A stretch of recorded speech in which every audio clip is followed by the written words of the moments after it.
funny way of showing all the reasons that a person should be out of your life. But you gotta listen. I never thought the reasons that I felt for you would be the reasons that I'm saying goodbye. Yeah, you gotta listen. Oh, all the times we had, smiles and lies, cries we had, oh, but I can't look back, done with that, things we can't go on. And it's sad to say my intuition was so I wrote it out in this song, 'cause I'm done running back to you. I'm done trying to see this through. I'm done crying all night about you, baby. I gotta find me. Trying to get the truth. Breathing in with you. I'm done feeling lost without you, baby. I gotta find me. Find me.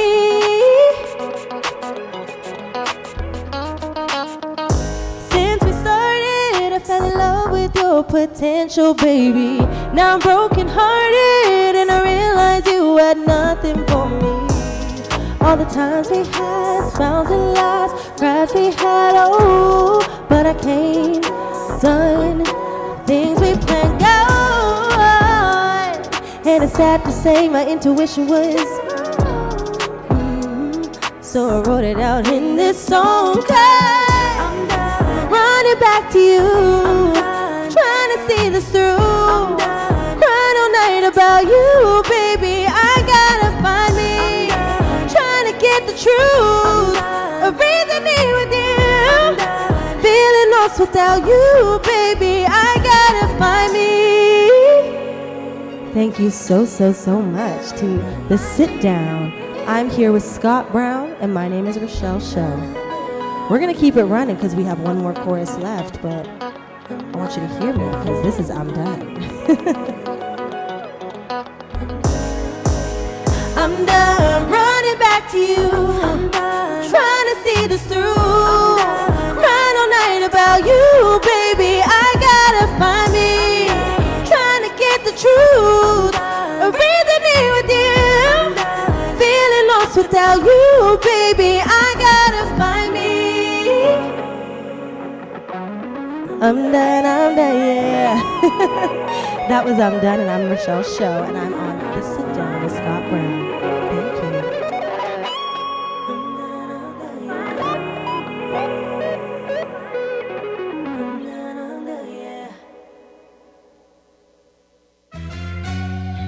Today's episode of The Sit Down with Scott Dion Brown is brought to you by Jeanette McKenzie, Realtor at Forest Hill Signature, Jewelry Forever at jewelryforever.ca, and Beautified by Romina. Enjoy the show. Broadcasting live from Glenmore Record Studios in Toronto, this is The Sit Down with Scott Dion Brown, your Sunday morning talk show with interesting guests, live musical performances, and the most fun you can fit in your coffee cup. Hosted by Scott Dion Brown and Regine Alaina, this is The Sit Down with Scott Dion Brown.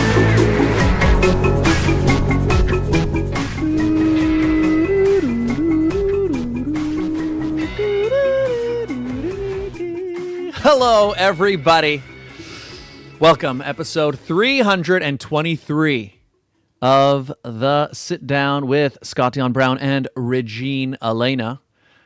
I am your host, the one, the only, Scott Dion Brown. But I am not joined once again by the greatest co-host in all the galaxy, the one, the only, Regine Alaina. Simon will hold her space. But Regine is traveling the world, but I think she's back next week. Next week she will be back. So watch for that, everybody. Regine, we miss you, but we're gonna keep trudging along here. And the Honey Jam takeover of the Sit Down continues this week as we have. Well, you've just seen her, another fantastic performer who will be performing live at Massey Hall July 30th for Honey Jam. Tickets are still available. Links in description. But please give a warm sit-down welcome, everyone, to Rachelle Show. Hello, everybody. How are ya? Hello, welcome to the show. Thank you. I'm happy to be here. And there's your Instagram for everybody to see. Fantastic performance off the top. Thank you. Appreciate it. So tell us. Well, first of all, how are you? Welcome. I'm good. Thank you. I'm good. Honestly, it's been a busy summer, busier than I expected. So I am just grateful, exhausted, but grateful. And thank you for getting up early and coming to perform early in the morning. Because usually you don't have to sing early in the morning, usually, right? Like I can be when I was in theater. Yeah, that was a thing. But Okay. like at first you're like, oh my gosh, I don't know if I can do this. And then you just do it and you just work through it. I appreciate it. No worries. Tell us about the song we just saw live. So that was I'm Done. That's a song I released. I don't even know when I released it. I feel like it was 2023, right after I graduated from the remix project. And that was my baby, is my baby. I did a remix for it for Afrofest 2024. And it's an Amapiano remix. And yeah, it's kind of, it's if I could pick my favorite song that's out, it is that. I'm Done. It sounds great. It really shows the power in your voice as well. For the high part. Yeah, it's really good. I said I just wanted to scream on a track, and he's like, it was Rich Kid that me and Rich Kid collaborated on this one. And he's like, what do you want to sing about? I'm like, I don't know. I just want to scream on a track, and that's what I want to do. He's like, all right, well, let's scream. So, Nice. Yeah, you got some good belt power. Thank you. Rosanna Shaw in the chat says, "Hola, Scotty and company. Rachelle is the new Whitney. Oh. Heart eyes. Where did you find her?" Thank you. There you go. Well, actually, I mean, so I guess the Honey Jam people found us is really the right way to describe it. But Rosanna, Honey Jam, big show coming up July 30th. And yeah, you're going to be part of that performance, right? Yes, I am. I sure am. So tell us a bit about that. Well, this concert is a concert of the ages. So influences. I'm so excited because I get to sing two of my favorite songs. I don't know where I am in the show, but you don't want to miss it because I'm going to be doing something that I haven't done before, or at least at that level. I got Mark Samuels to come on as my choreographer and stage performer, so can't wait. So there's going to be like a dancing element to it? Yeah. And it's me in heels, so everybody pray for me, please. But it's definitely out there, and I always watch Beyonce on stage. I watched all my influences on stage do it, so it's time for me to do it. So this is going to be like this is kind of going to be your sort of first time going into that type of performance with like full out choreography and everything? No, not necessarily, but like me by myself on stage full out, like dance, that's going to be my first time doing like that. That's cool. Yeah. And you couldn't choose a better stage. It's the event is at the iconic Massey Hall, which is cool. Yeah. I mean, it's just like in Toronto, it's like one of the most famous venues. I don't know. I guess in the city for sure. Yeah. But everybody's played there. No pressure. Yeah. It's awesome. So Honey Jam, everybody, is celebrating its 30th anniversary. And so it's a showcase of a whole bunch of artists, right? In fact, I remember Fiora last week was saying, or maybe it was Friday who said it, is it all like previous performers or something, or a lot of alumni are performing there? Is that how what it All is? alumni. Usually every year there's a new cohort where they audition, you get in. But all of us are alumni, and we're all being brought back to do Massey Hall. So That's awesome. excited. That's very cool. So July 30th, everybody, tickets are available still. Link is down below. Just go to, I believe it's honeyjam.ca, I think. Although just click on the link down. Is that right? Am I Yeah, correct? you got it. Exactly. Great. Well, you know what we should talk about right off the top? Because, you just gave it an incredible performance. Thank you. Right? I actually was very well prepared for this episode. like I was here last night and I set up the whole studio. I got the mic set up. I got everything going. And there was just something wrong with the audio today. I don't know if it was I'm thinking it's something to do with the compressor or something. But you'll notice, guys, the show started just a few minutes after 11. And it's because what I thought, like, I'm like, oh, wow, we have like 40 minutes to get everything ready. And I was over here like, I don't know. You hear me talking to myself basically for like half an hour trying to get everything ready. But technical difficulties. You ever had to deal with those in performances or in your performing career? Yeah, I mean, I've dealt with a few, too many to count and too many to remember. But all I know is that you just keep going. You just perform till the end. Yeah. You kind of just have to deal with it in the moment. Like, we're here. Let's just figure it out and go for it. Even really funny. I think it was 2 weeks ago now, I was supposed to perform at Afro-Fest, headline the show on the Saturday. But 2 minutes before my performance, that whole stampede happened. And it's kind of like, you know what, this is a part of showbiz.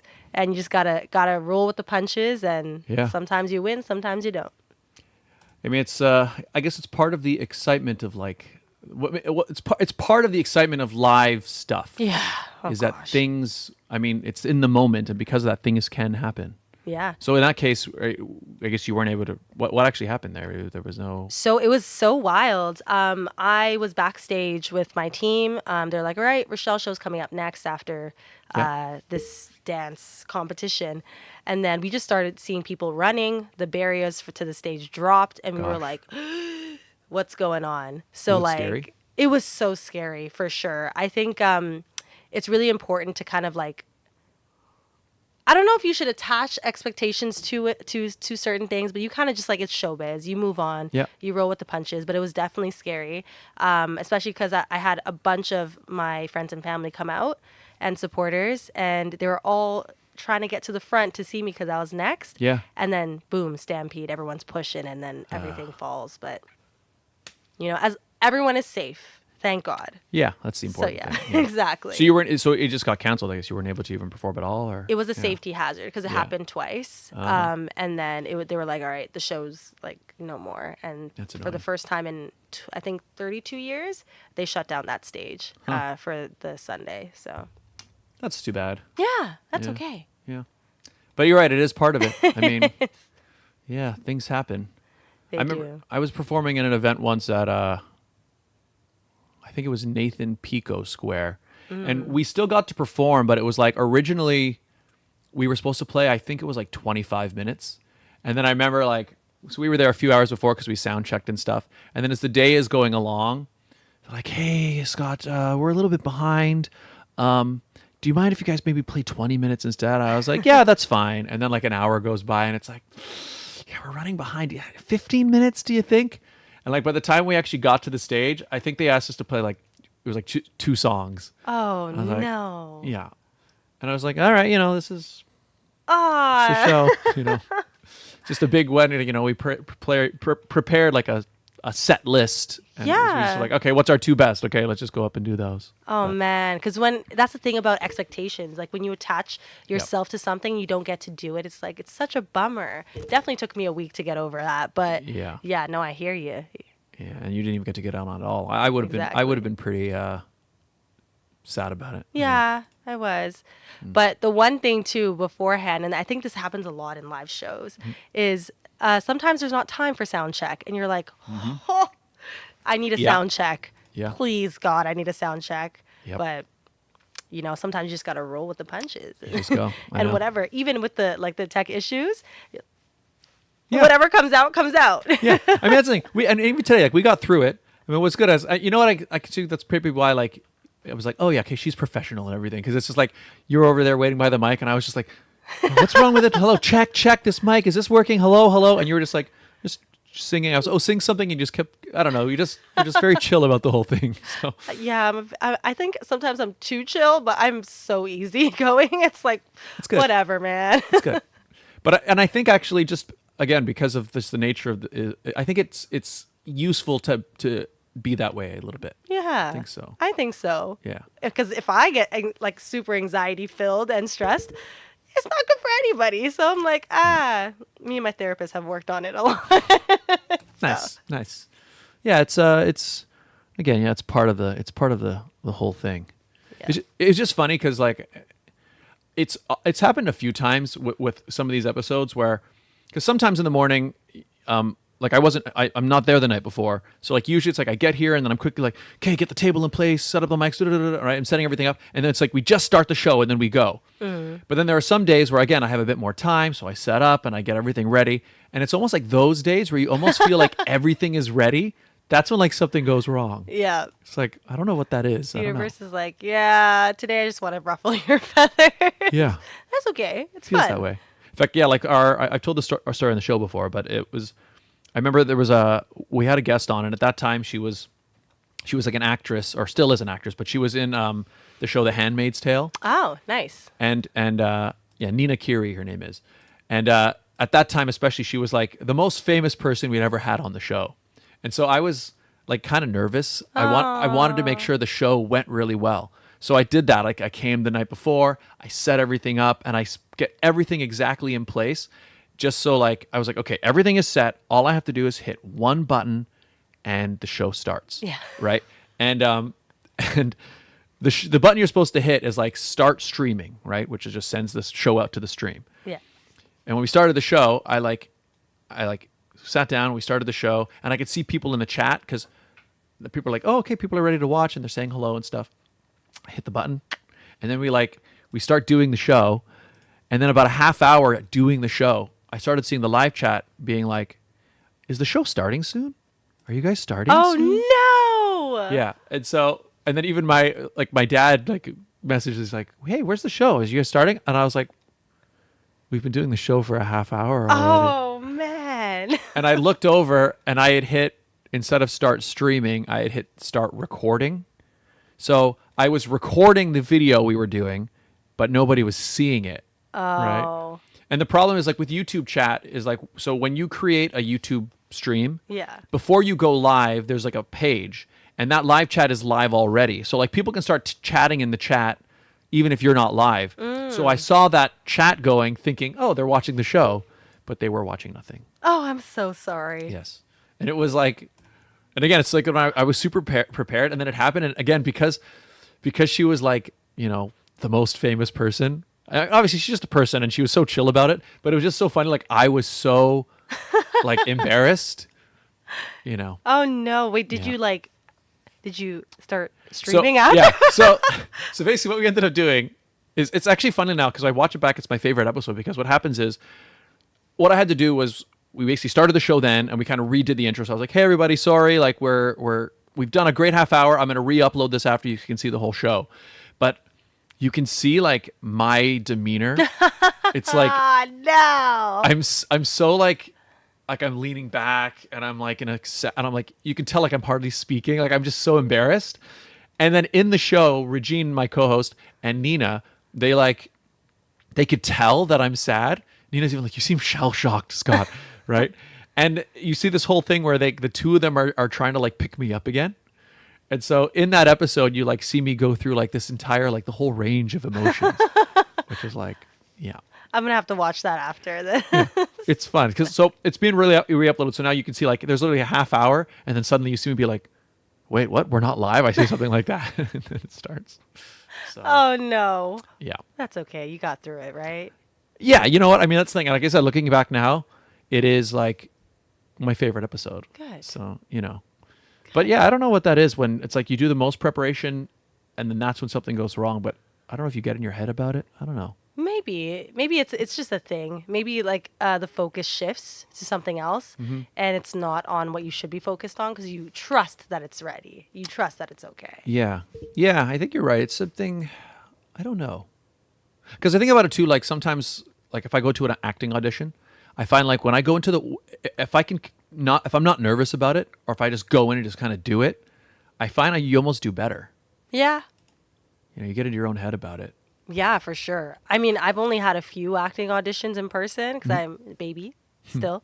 But yeah, definitely once you remove the nerves, I think with everything too, like, but it's interesting because live stage performing, I find when I'm more nervous about it, I do better. When I'm kind of like chill. Yeah. Sometimes it doesn't go as well, but I guess I don't really care at that point. It's kind of like, I don't know. There's two sides of that coin. If you're really nervous, you're more paying attention to more detail. If you're not really nervous, you're more yourself. But maybe there's some hiccups here and there. It might not be your best show, but it's kind of like you got to see me, who I am, and I'm chill. You know what I think it's I think you're onto something there, and that I think there's like a happy medium, because you're right, because I agree that like, and I've even heard this, even like the most famous performers, they still have a slight amount of nerves before they walk on stage. And it's because it's like, if you're nervous, it means you care about it, right? Yeah. And I do find you're right. I think it focuses you a little bit. Yeah, it does. I think I have an outer body experience when it comes to those moments when I'm nervous, because I think it's kind of my tactic of like just being like looking through the looking glass kind of idea. Yeah. My protection layer, and that's where I'm like, okay, I see everything around me. You see that person over there, walk over there, do this, say this, so it's like you feel like you've locked in. Yeah, exactly that. So. Yeah. So I think you're onto something there. What it is, I think it's like it's walking the line between so nervous that you can't function, or you start to make weird mistakes because you're like doubting yourself and you're doing all those things. Yeah. And then there's a other part of you're nervous, so you really focus to make sure you do it perfectly. Yeah. It's like at that, really funny, because at the Afro-Fest show 2 weeks ago, there was some weird anxiety that came over me, and I was like, everyone was trying to talk to me, and I was like, yeah, no problem. Let me just run through the set really quickly. Yeah. So I was like, I don't know, was like, did my future self come back and tell me there's something about to happen right now? Because I'm really curious to see how that show would have turned out with the level of nerves that I had. Yeah. Because that was a massive crowd. Like, it was a sea of people. And I was like, outside of Taste of Manila, that would have been like my biggest show. I'm really curious how that would have turned out with everything. I'm sure it would have been fine, but I mean, you would. I think you would have found it. Found my zen somewhere in there. But that's interesting. So you kind of had some kind of feelings before. Like, I don't know. Like, yeah, I don't know. It was like really. My team was like, so we do a prayer before, right? So I was like, all right, okay. I had one earpiece in, and I was waiting for my dancers to finish. I'm like, can we pray? And they were like all holding hands, and I'm like, jeez Louise. And then the running started happening, and I was like, oh, that is why I was nervous. I get it now. Interesting. Yeah. Oh. Yeah, I haven't had. Actually, well, no. The closest thing I had a show get shut down, but we had finished playing. It was a house party.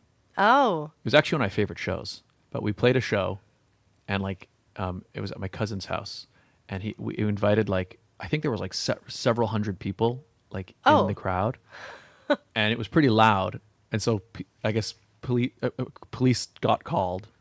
Yeah. And then I remember like apparently like the cops were coming to like try to shut it down. And then we had just kind of got towards the end of our set, and then my uncle apparently was at the front of the house being like, "Oh, you know what? Sorry, officer, we're just finishing up. They're just about to be finished." And then with our finale, we had planned like fireworks. Oh no. So we had them all like set up on the stage. So then as soon as we hit the end of the show, it was like we like lit all these fireworks and we're blasting off the fireworks. And then we were still going to do an encore after that. We were shooting all these fireworks.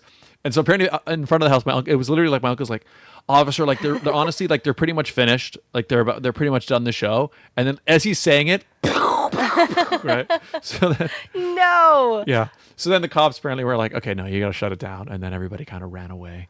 But when was this? This was quite a few years ago now.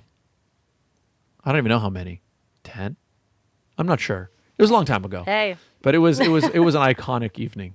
I imagine, with the fireworks and the cops. Yes. Jeez Louise. Yeah, and then a couple guys got taken away because they started yelling at the police. Oh no. No, they shouldn't do that. You know what? Chaos. It was madness. We love chaos sometimes. Yeah. It makes for a good show. It does. It's part of it. It's part of the energy. Exactly. Part of the energy. But yeah, technical difficulties. It happens. It happens. It's part of it. It is. You mentioned Taste of Manila, and I believe you're performing there coming up, yeah?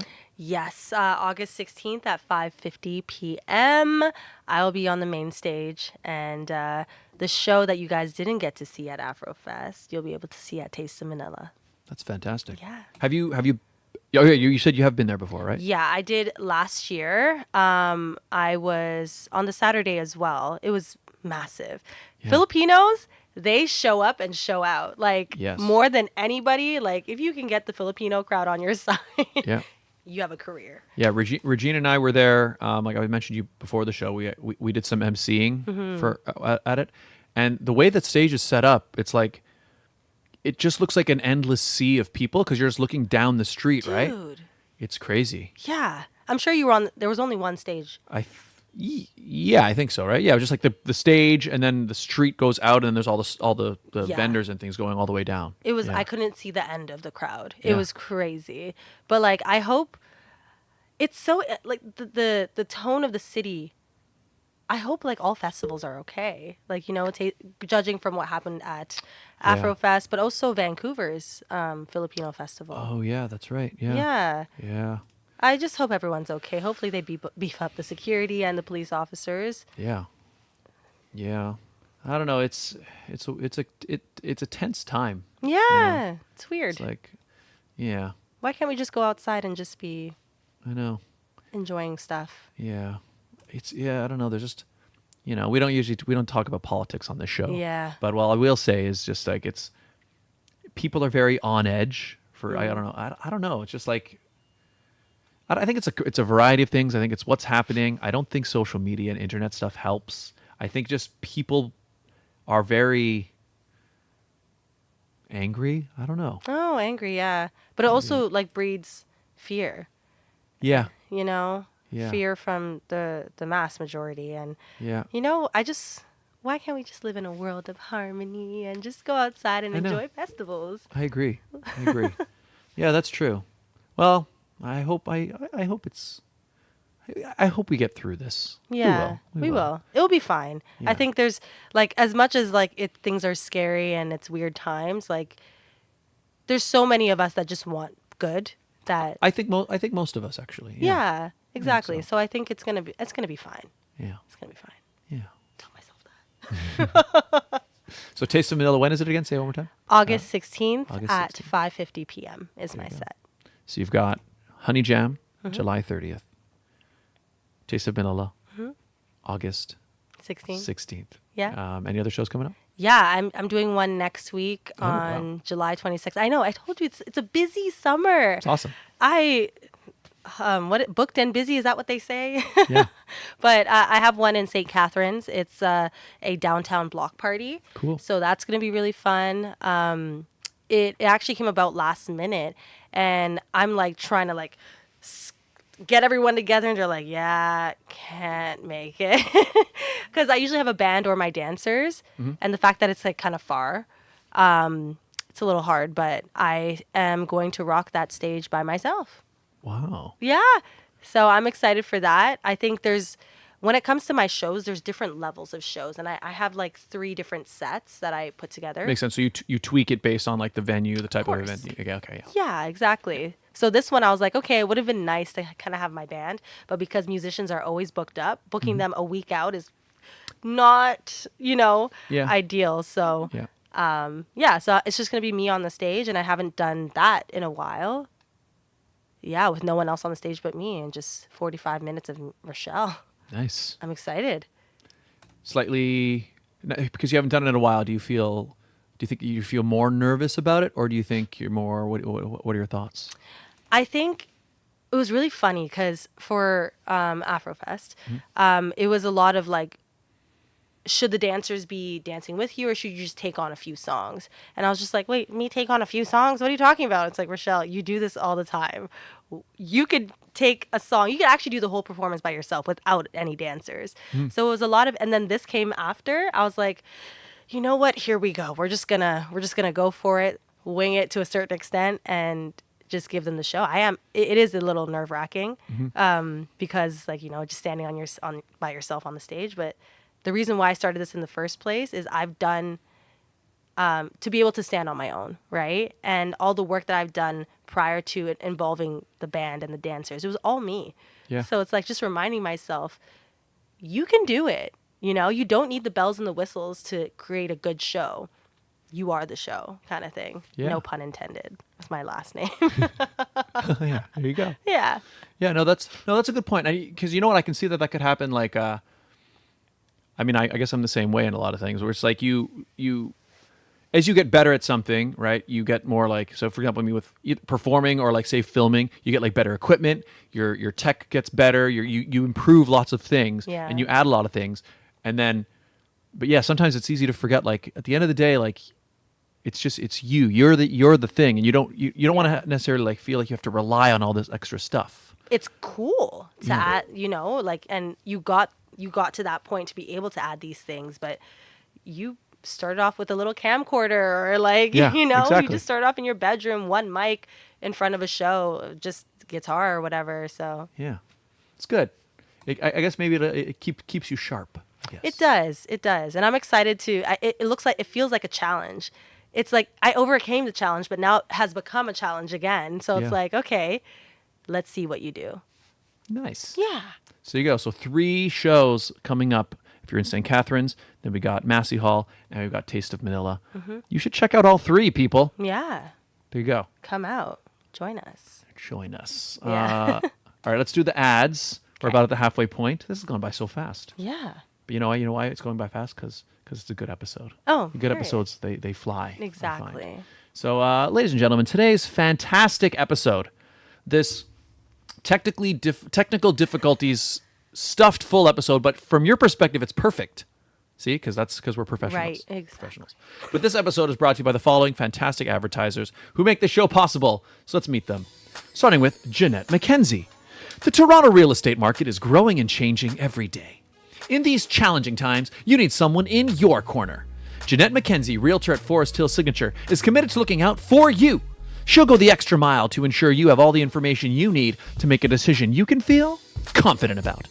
Purchasing a home is one of the biggest financial investments you'll make in life. Don't leave it to chance. Call Jeanette McKenzie at Forest Hill Signature. She's my realtor. That's right, the place I'm in, she helped me find it. And the place I'm going to be opening very soon, she helped me find that too.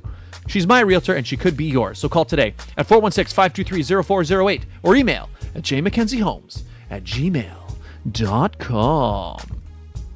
Jewelry Forever. Conveniently located at CF Markville Shopping Center on 5000 Highway 7 East, Markham. They do custom-made jewelry, repairs, custom laser engravings, and they change watch batteries, all done on site. Jerry at Jewelry Forever, what an incredible artist. Do you have a vision for something custom you'd like made? He can craft it out of raw materials. Do you need something repaired? He can fix it for you. I saw him fix a ring that got crushed flat by a car. He brought it back. And they've got a beautiful selection of already manufactured things, all there, and we have a great deal worked out with them. If you mention the show, tell them Scott and Regine sent you. You'll get 15% off your purchase. That's right, 15%, 15%. Mention the show. Got a great deal. Also, follow them on Instagram and TikTok. You'll find a lot of cool behind-the-scenes videos. Find out more at jewelryforever.ca. When you're ready to say forever, think Jewelry Forever. Beautified by Romina. Internationally trained hair and makeup artist. She is the official hair and makeup artist of the Sit Down with Scott Dion Brown and Regine Alaina. There she is doing our hair and makeup for our official photo shoot. But she also does weddings. She does debuts. She does films. She does red carpets. Anything you need to become beautified for any occasion, reach out to her at Beautified by Romina on Instagram and Facebook. And if you'd like to advertise on the show, people, it's very easy. All you got to do is reach out at radioshowad@gmail.com. We do the show live every week, people. And we also do the ads live week to week. What does that mean? It means you can personalize them week to week. Do you have an event, a sale, something happening at a particular time, particular place? You let us know. We let your potential client base know in real time. It's a great way to build a brand new relationship with a brand new audience. So get in touch. radioshowad@gmail.com. Nice. And we're back, everybody. Episode 323 of the Sit Down with Scott Dion Brown and Regine Alaina. And we're here with Rachelle Show. Hello. Hello. It's me. I'm back. I've done that ad break quite a few times, so I've gotten pretty fast at it now. Yeah, I was like, oh, I'm impressed. Like, I stutter, so I would not be able to get through that. Yeah, I find It's gotten increasingly faster over the years. Nice. So I guess if you just do you say the same thing every week for like a really long time. And even now, like you saw, I have a paper to read it, but I almost don't even need the paper. Like I can kind of just do it without the paper. Just for safety, a safety net. Just like your, what is it called? Sides? Yes. Like your sides. It's exactly like that. Look at that. Yes, you're exactly See, right. Baby. Yeah. Actually, you know something? That's not even really worth. Well, I just noticed a couple weeks ago. So we're on episode 323 right now. Yeah. 2 weeks ago, we were at episode 321. Which like we're not going to have another episode like that until 432. Exactly. So that was kind of like a big milestone. Nice. And I meant to mention it then, but I completely forgot. We'll take the stage now. 321. I mean, I guess I just did it. Not going to be like that again until 432. Isn't that crazy? Exactly. And all those ads, the majority of them are Filipina. Yes. Yeah, Yes. that's cool. Yeah, it's in fact. So I'm half Filipino, and you're also half Filipino. Yes. I'm curious. Yeah. What's your other half? My dad's Caucasian. He's from North Bay. I think if you go back far enough, I think it's there's some British and German in there, but it's many generations back, and I'm not even fully sure how British or German it is. It's just something that like our grandmother would say, but I'm not actually sure. It's very Canadian, very far back. Very Canadian. So half Canadian, half Filipina. Yeah. How was it growing up? Do you feel like you're more on one side than another, or just Canadian? I've always, it's weird actually. Growing up, I never thought about it very much. One thing I've noticed is like, I think it really depends, I guess, who you grow up around. Because I've talked to other people, like other either half or just like not white of others, and if they came from somewhere where like they were the only person that looked a certain way, that they kind of, I don't know, it affected them in some way. For sure. But like I grew up like in North Toronto, and at my school, it was like pretty much every single kid there, we all sort of looked different. And what was interesting is like even like the white kids in my class, they weren't like Canadian. Like they were, most of them like, because from junior kindergarten, they were like born here, but their parents were usually like immigrants from like Poland or like Romania or something like that. So like I was one of the only kids that actually had like a Canadian parent at home. So it was normal. Like I would go to my friend's house, and there would always be like one of the parents would have an accent or some other accent, and like so that was just normal. And looking back now, I know, oh, that person's, they were Spanish. Oh, that person was from Lebanon. Oh, okay, they were Egyptian, right? But like I didn't know what any of that meant when we were little. So in terms of growing up, it was kind of a non-issue for me because like everybody just kind of looked different. Like all my friends looked different. So it didn't occur to me that there was a way to look. Yeah. So I didn't really. I mean, obviously, I was aware that I was, you know, like I would come home or we go to my tita's house or something, and there would be like Filipino food and stuff, and I would hear Tagalog being spoken. Yeah. But otherwise, it was just kind of, it was just a thing, but I never really thought about it too much. What was it like for you? It pretty much the same thing. I grew up with my mom, so it was everything and all day Filipino. Like I am. So they're like, would you? So a lot of people ask me, would you identify more with the black side or the Filipino side? I am identifying black because I look black, but everything rooted in me is so Filipino to its core. Yeah. So yeah, and I actually recently just started to get to know the African side. I went to Europe and I got to stay with my family, my long lost family. I found out I have a grandpa. Wow, that's awesome. Yeah. So it's really funny because it's like for so long I wanted so bad to know the African side, but then I kind of neglected the Filipino side, and now I'm grown up and I'm like, okay, no, the Filipino side is actually like pretty dope. Like, it's just because it was free and accessible to me all the time. Yeah. So it was like, that thing.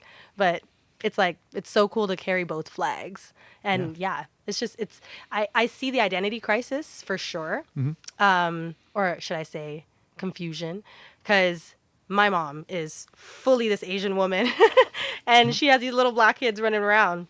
And everyone I was around was was all Asian. So we were obviously the odd ones out. So like wanting my hair straight, and in the Philippines they have bleaching soap, so all this stuff. So it's a really interesting conversation when it comes to that. But I grew up and I appreciated my skin, and that's all. Made you who you are today. Exactly. Yeah. You see me? Yeah. Do you speak Tagalog or Filipino? Or no, it's so annoying. My mom, she always spoke Taglish to me, so like the little words for sure, but like the full phrases, even my cousins, I'm like, this is your fault, Mom? Mm-hmm. She's like, well, if you wanted to know, you should have asked. And I'm like, Mother, you speak to me in English. How? Yeah. Well, I'm in the same situation. Yeah, and that's the thing. It's even today because. Every now and again, people are like, "Oh, Scott, yeah, you should go to the Philippines. You could be an actor in the Philippines." Yeah. I was like, honestly, like, you'll blow up. Yeah, I like that idea because especially when you watch Filipino TV, like a lot of the actors are like half something, right, and half Filipino. So I'm like, oh, okay, that's cool. But then again, like growing up, like my mom and dad spoke English to each other. So the only time I really heard Tagalog was, like I said, if we go to like my aunt's house or like relatives are over, and like my mom is speaking to other people. But like it wasn't enough for me to be able to internalize it. Yeah. And I understand it. I mean, like there's a couple of my friends right now. Like she's Japanese, and she's like she wants her kid to be able to speak Japanese. So she speaks Japanese to him. But even then, she's finding like it's kind of hard to just remember or to do it all the time. Because I think back to when I was a kid, like growing up. Like my parents obviously like, they were going to work and they were making our food and they were like. Just getting us through school and life. Exactly. Yeah. So I think it's hard to be able to step back and be like, okay, no, we have to make sure that he's speaking this, you know what I mean? So I get it, but yeah, it would have been nice. Yeah. So I can just switch my brain to one language. Yeah. It's like the French, because my dad's French. So if I had all three under my belt, Lord, but it's okay. It's not too late, right? How old am I? Yeah. That's the thing. I thought that too. I was like, I could just start learning. There are a lot of apps that help with it now. Right. Duolingo. Yeah. Yeah. I'm just not sure if I like the idea. Maybe I will one day. Just go travel there for a year and you'll be fine. Yeah, that's what I think. Because also, you're right. Because I think the best way to learn a language usually it's to be like immersed in it. Yeah. Right. Because I know, like, in fact, I speak more French than I do any other language except for English because I was in French immersion in school. And like. I shouldn't say I can't really speak French, but I know enough French that like you could put me in a French speaking place and I could survive. Okay. Right. Like I remember in high school we did our school did like a France and Spain trip, and like it was pretty awesome. What the heck? Yeah. It was one teacher who organized it. So the way they did it was like they had a meeting with all of our parents like months and months in advance, and they were like, okay, this is how much it will cost. So that way, like parents were able to just pay like a little bit of money each month for like almost, I think it was like a year before maybe. So by the time a whole year had gone by, enough money had saved up so all the students can go. So it was good. It was well organized in that way. What the heck? Yeah, it was cool. But we went to France. I remember in France, I was like, I was ordering stuff, and I was right. And then we went to Spain for the following few days, and I was just like, I felt like I don't know. Gibberish. Yeah. Right? It's do anything. So. Yeah. But but anyway, what I was saying was like, I find when I've lost a lot of my French stuff now, but I remember even if I go to Quebec and I'm there for a while, you can feel it start to like come back because like you're kind of forced to. You have no choice So, yeah. but to be like, est-ce que je peux boire de l'eau? But Oui. Yes, you funny. can. Yeah. Exactly. And I guess like do you know Sam Milby? No. He was a Filipino actor on like TFC, but I just remember him. I think he's like same situation. He's like half. I think he's half maybe British, half Filipino. And I remember like when this was like a few years ago, but I remember when he first sort of got famous there, he would be on TV and there'd be like a scene. It's like a dramatic scene, and like the one woman he's yelling at is like she's like yelling at him in Tagalog, and then he'd just be like, no, you have to listen to me, And I was like, okay. But now, like, after a few years have gone by, he's like, he sounds really good now. Okay, good. So, maybe if you just go, you eventually just, you pick it up. It's paradise now. The Philippines is paradise. Have you been? I've never been. You gotta go. I really want to, actually. Yeah, like if before anything, just go and just see it. It's so funny. Yeah. It's so fun. Have you been there like how often have you been Once gotten to go? When I was 15, but like amazing. it still is burned in my memory as like paradise. Yeah. And it's so cool because we were in like some type of lake, ocean, whatever. But these mountain people, they called them, came by, and my family's like, look, it's the mountain people. Wow. And I was like, they look like me. They were my color, my complexion, but with the Oh. features, right? Wow. So it's like, also, if you look back in Filipino history, like, they're Negritos, I think it's called. But yeah, there's a clan in the Philippines that look black, Wow. Blasian actually. So That's so cool. it's really fun, funny, Wow. all the things, and the flamboyant fashion shows, or the pageant shows. It was so fun. There's so much character in the Filipino culture that, I'm gonna go. I was actually talking about it with my brother very recently that we're thinking maybe we should like plan a trip in like 2027 or something and just do it. Yeah. Because I am curious to go again, yeah, for cultural reasons and just like seeing that part of it.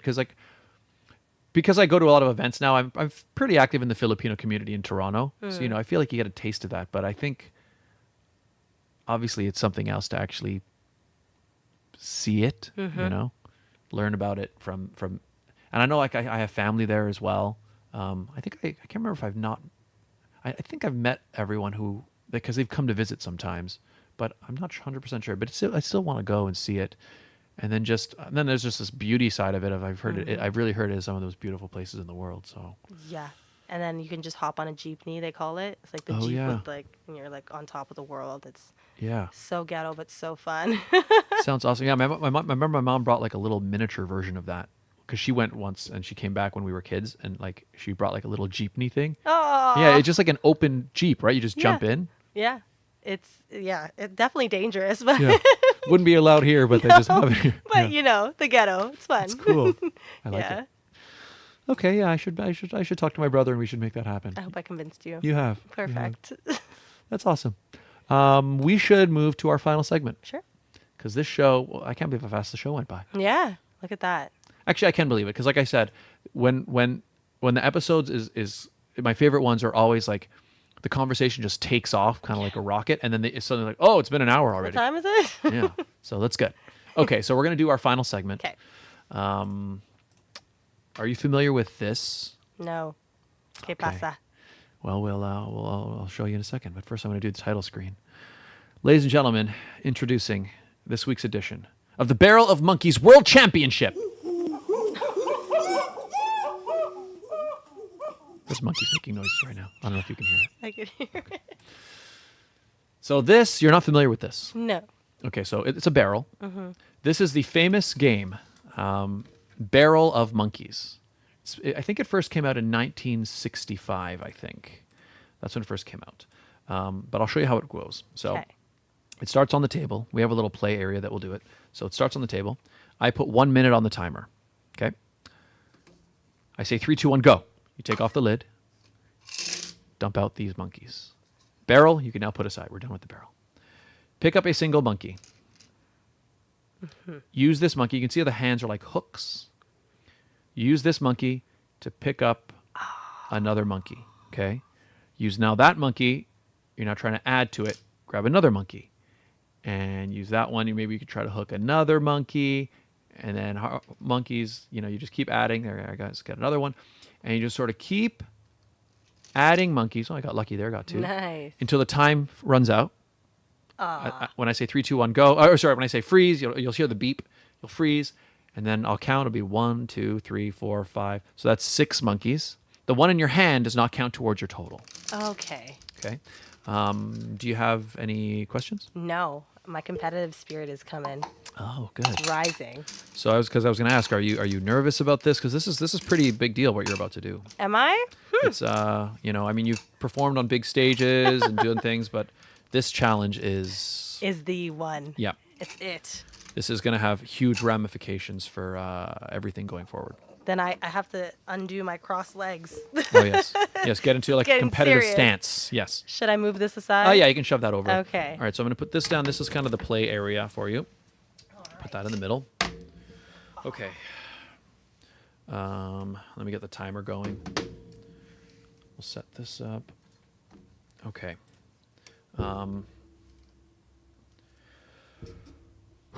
So no nerves. You're feeling good? No nerves. I'm ready. Okay. Here we go. Monkeys. 3, 2, 1. Go. All right. First time ever. She's going in. Pretty good pour. It looks pretty good, actually. Yeah. All right. She's got the idea. This is her first time ever trying it. Find the way in. You got it. You got it. There you go. Yeah, you got the right idea. There you go.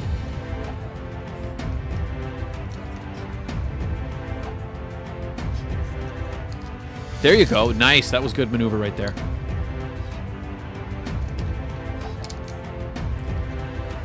Yes. 20 seconds remaining. Come on, Rachelle. This is really good. Look at that. Come on. Now, there's a bit of a challenge here. A lot of them are pretty flat at this point. But let's see. Yeah, I like that. She's trying for another one. Oh, we lost one. Can she get it back? Oh, tie. Let's count. 1, 2, 3, 4, 5, 6 monkeys. You know, I will say, for a first time ever, that's pretty good. That's quite good. Let it rock. Yeah, one jumped off. But why don't we let's take a look at the standings. See where everything sits here. All right, so that's going to be too small for us to read, but I can open it here on a file here for us to see. So 6 monkeys. That puts you kind of right in the middle of the pack here. Huh. You're there with people like Janelle Jackson, Allison Chisholm, Marky Hugh, Dana Beto, Konkama Podcast, Jacqueline, Jarius Monzon, great singer, Catherine Tiongson, another great singer, Amber Rinker, Cindy with an S, all those people. So you're in good company. Okay. You're right in the middle of the pack. Who had 12? Yeah, Antoinette Targa. What the heck? She it was an iconic day that day. Oh my gosh. It was yeah, she's really, you know, it's like the stars aligned that day. Because what's interesting is you'll notice here underneath there, Michael Mazurkiewicz, that's second place. So he got all 12 for the first time ever. And he got it with like half a second left. No. And I was like, that was the first time I'd ever seen it. And I was like, whoa. And then like Antoinette came on not that long afterwards. And she got it. And that's, so you can see next to her, it says 12:57 seconds. So that shows that there were like 3 seconds remaining. So now if you get to the 12th monkey, we then count how many seconds you have left. And that, yeah. So she's sitting there with basically 3 seconds remaining. And it's, you know, nobody else has ever gotten that high. Those two are sitting up there. You got Liz Marnock sitting there at 11. I'm at 10. I managed to get there, but yeah, it's tough. It's tough is this there. On Amazon? Because I'm gonna get it and practice. Yes, you have to train up, and now you're like you said, you're competitive. Yeah. Your competitive spirit is like, you're like, okay, next time I come on, I'm gonna make sure. Yes. I'm gonna get all 12 in 10 seconds. Imagine, that'd be crazy. I'd have to like I hook believe them. you. I believe that you can do it. All right. Well, you. we'll definitely have you on again for sure. Thank you. Appreciate it. I guess before we say goodbye, wait. First, let me say that concludes this week's edition of the Barrel of Monkeys World Championship. I always like to end it with, oh, where's the title? There it is.